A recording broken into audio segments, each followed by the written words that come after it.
Պարոն Պապիկյան,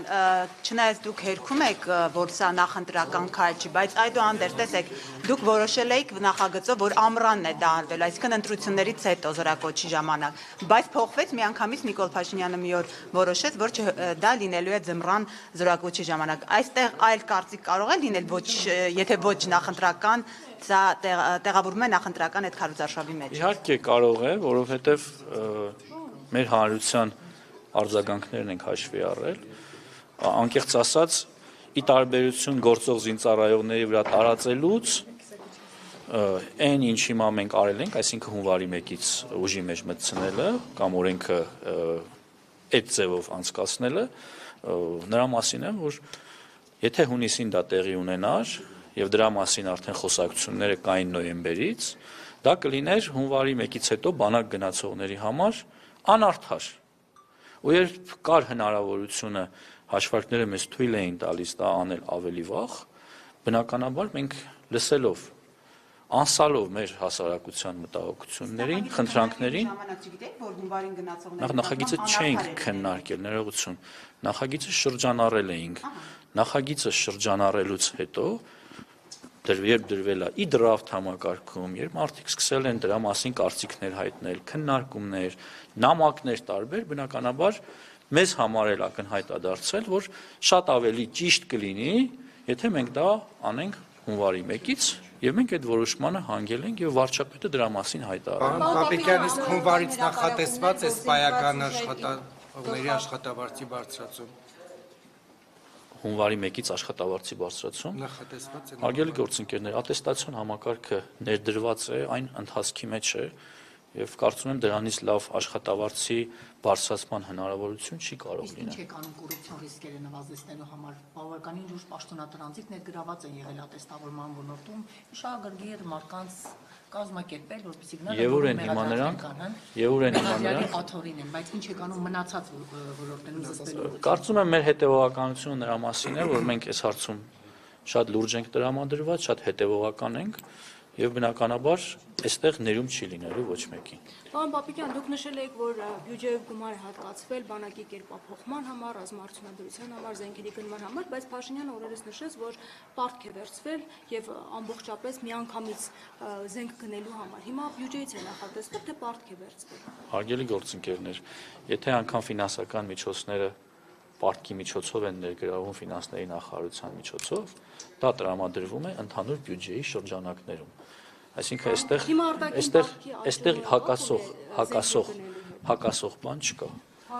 Վարչապետը հայտարարել է դրա մասին։ Հիմա ուզում եք մեկնաբանել վարչապետը ճիշտ է ասում, թե սխալ, բնականաբար ճիշտ է ասում։ Չէ, ինքը նշում է, որ արտաքին պարտքը դրա համար է աճել, պարոն Պապիկյան, ուղիղ կապ էր տեսնում։ Նաև բնականաբար, այո, պատասխանեցի ձեր հարցին։ Նաև այո։ Ահեստազորի մասին խոսելիս դուք թվեր եք նշում, դա ևս պետական կամ ռազմական գաղտնիք չէ, հաստորեն դա հնարավորություն կտա այլ թվերի հետ համեմատել։ Ոչ, մենք ասում ենք 16,000, 20,000, գուցե 26,000 տարեկան կտրվածքով ներգրավում ենք տարբեր փուլերում։ Ես գիտեմ ինչի մասին, կարող եմ խոսել, ինչի մասին ոչ, շնորհակալ եմ։ Պարոն Պապիկյան, Ալեն Սիմոնյանը վերջերս ասել էր, որ այսինքն կրկնել էր, որ Հայաստանի վերահսկողության տակ 110 քառակուսի կիլոմետր ադրբեջանական տարածքներ կան։ Դուք մասնագետները հերքում էին, ասում էին նման բան չկա։ Դուք տեղեկություն ունեք ինչ տարածքների մասին։ Գիտեք, այդ հարցը եկեք թողնենք սահմանագծման, սահմանազատման հանձնաժողովին։ Հիմա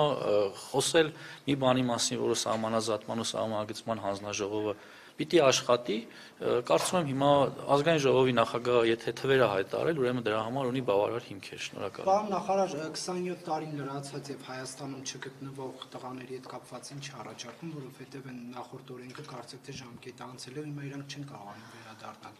Եթե չեմ սխալվում, ազգային ժողովի падգամավորներից մեկի կողմից կա նախաձեռնություն, առաջիկայում առիթ կունենան դրան անդրադառնալ։ Հայկ Սարգսյանի նախագիծը նկատի ունեք, թե ուրիշ նախագիծ է։ Ես գիտեմ, որ Հայկ Սարգսյանը նման նախաձեռնությամբ հանդես է գալու կամ եկել է ուղղակի չի ընդունվել եւ հիմա այդ մարդիկ չեն կարողանում Հայաստան վերադառնալ։ Ուրեմն նոր նախաձեռնությամբ հանդես կգա։ Պարոն Պապիկյան, դուք համաձայն եք, եթե վերջացրեցիք հարցը, դուք համաձայն եք Փաշինյանի այն հայտարարությանը, որ արդեն խաղաղություն է եւ մեզ ոչ թե մարտունակ բանակ է պետք, այլ պաշտպանունակ։ Հարգելիներս, նախ մարտունակությունն ու պաշտպանունակությունը դրանք եզրույթներ են, միմյանց չեն հակասում, պարզապես պաշտպանունակությունը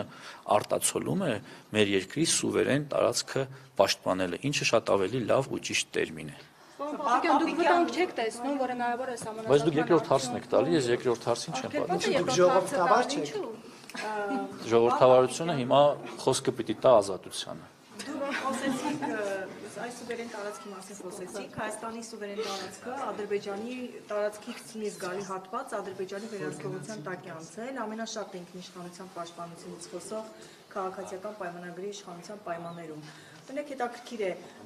ռեալ հնարավորություն դուք տեսնում եք, որ ՔՊ-ի իշխանության օրոք Հայաստանի ինքնիշխանության սուվերեն տարածքները վերականգնվեն գան նախկին ուրեմն